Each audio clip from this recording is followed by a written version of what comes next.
Hey guys, it's Kunal, commercial liquid and product photographer, and welcome to another episode of Talking Photos, where I talk about anything and everything related to creating these beautiful high-end product images. So today, let's look at this image right here. And guys, if you look at this photo, although it looks very simple, but there were quite a few challenges involved in creating this shot. And if you look carefully, you will notice that the liquid inside the product is blue and not transparent. Okay, because of which I had a lot of issues lighting the red part which is dipped inside the liquid. Because the liquid was so thick and viscous that no matter how hard I tried lighting the red part, it was just not allowing the light to pass through. Okay, so in product photography there are no rules, there is no set way to do things. So I experimented a lot with various techniques in order to light this red part inside the liquid, and ultimately I came up with a solution of diluting the liquid. Okay, so what I did was I made a 50-50 mix of this liquid, which is I emptied the bottle half and poured some water in it. I mixed it nicely and put it on the set. And by doing so, the liquid did become thin. The color and the liquid diluted, so the color became light. And then finally, I was able to light the red part inside the liquid. But then another challenge arose, and that was that when the liquid was thick, it had a lot of bubbles inside. And once I diluted the liquid, there were no bubbles anymore. Okay, so I'll let's go through the process, and I'll tell you how exactly I created these bubbles later on in the shoot. But then that was challenge number 2. And challenge number 3 was to create these condensation drops that you see on the glass panel. Okay. Now again, as I said, that there are no rules in photography, so you have to experiment and see what works best for any given brief. So for this particular shoot, what I did was that I took the glass panel and held it on top of a vessel with boiling water. And that is how I collected these condensation drops, which look real because they were real. Okay, so another way would have been to use, let's say, a 50-50 mix of glycerine and water to make these condensation droplets. And although a glycerine makes the droplets stay longer on the set, but then it won't look very real. It won't look like real condensation drops. Okay, so this is how I solved this challenge. Now let's look at some behind the scenes from this shoot, and you'll see how this image was created. So here you can see me placing very carefully this glass panel with condensation drops in the set. And the thing here was that since the condensation is real, so I had to capture it very quickly, because the water evaporates in no time. So that's one of the reasons why people use a mix of glycerine and water for shoots like these. But if you want real authentic results, then you have to work around it, right? So this was one of the behind the scenes, and then let's move on to the next one here. And this is just a cropped detail of the image where you can see the details in the condensation drops. So going to the next one, and guys, again, this was a very interesting thing, that if you go through the images of Clinique brand, you will notice that all their products have black branding, which means that the logo, which you see right here that you see the C part and the Clinique logo, it's always in black, but in real life it's chrome. Okay, so to make it look black, or to make the chrome logo look black in real time in camera, what I did was I simply reflected a black card in the label, and that is how I got this nice and even black logo in camera in real time.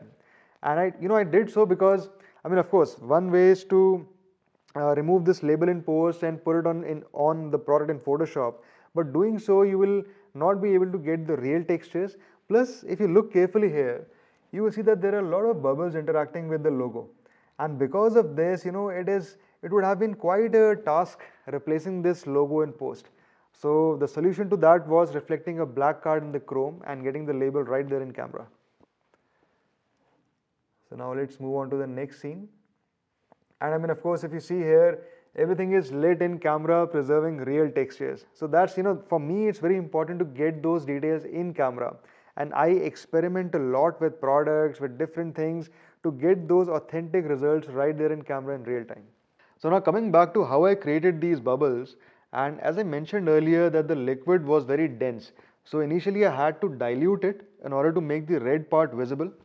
And while doing so, what happened was, that there were no more bubbles, okay, because in real life this product has a lot of stationary bubbles. And to do so, what I did was that while filling it up with water, I just left a little bit space at the top, and that created an air pocket, okay. So now I just tilted the product upside down, and then the air moved to the bottom, and again make it upright. So the air started rising from bottom to top, and that created these bubbles. And but of course, I mean, I had to very quickly take a shot because the bubbles were rising up, they were in motion.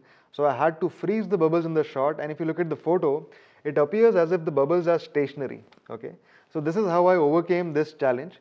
And you guys, these are the interesting things about product photography.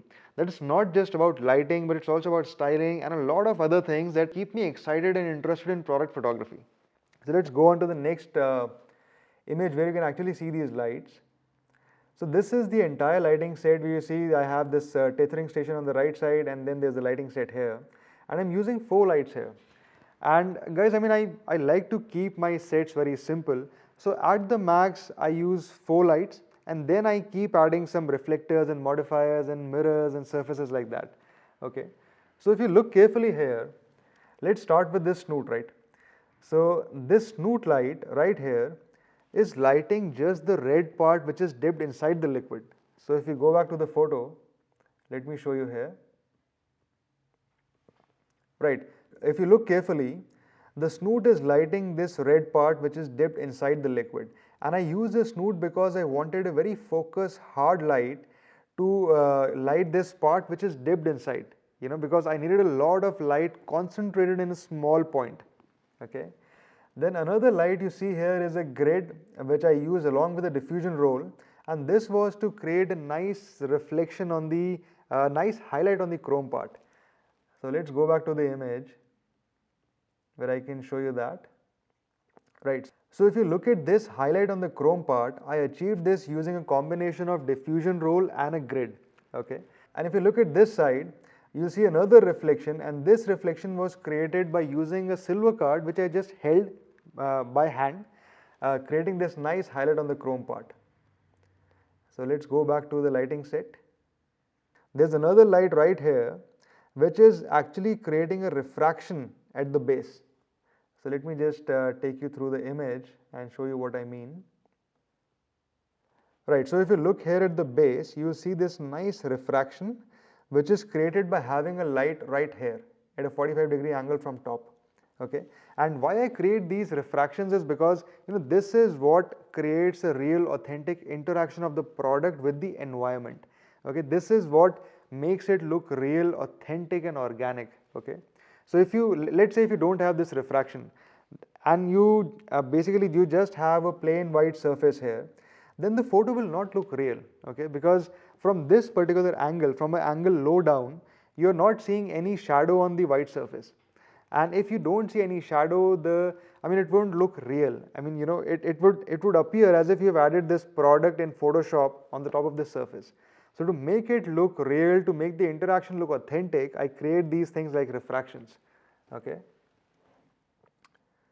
So now let's move on to the lighting set again. So these were the 3 lights, and then there is another light which is the 4th one which I used in the background right here, and that light is doing a very interesting thing. So let me just show you the photo again. Right, so if you see here, all the details that you see in the condensation droplets on the glass panel, these details are because of the background light, okay. The background light is basically creating a gradient in the background which is then reflecting back in the, or refracting back in the glass panel, okay. That is how you see the details in the condensation drops, and that is how you get these nice defined black edges in the droplets. Right guys, so this is how I created this photo of this beautiful product. If you have any questions, feel free to ask me in the comments below, and I'll see you in the next one. Cheers, bye.